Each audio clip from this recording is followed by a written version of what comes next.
Can I ask too, I heard you speaking with a British gentleman, and it was maybe in the last few years, and he was describing himself as having a bipolar disorder.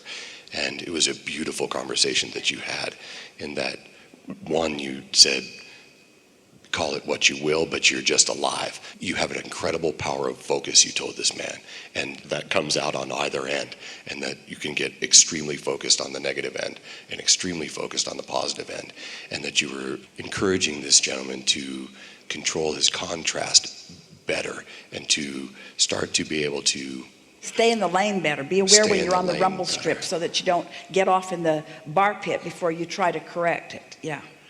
And although we also said everyone's bipolar to some degree, because bipolar could be in the vortex, out of the vortex, in the receptive mode, not in the receptive mode, in alignment, not in alignment.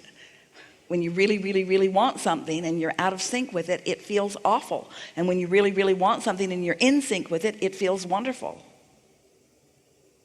I appreciate that your answer is always the same.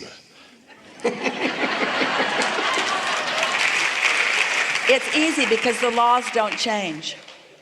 And our bipolar friends are our favorite students because the intensity of their desire summons in such a strong way.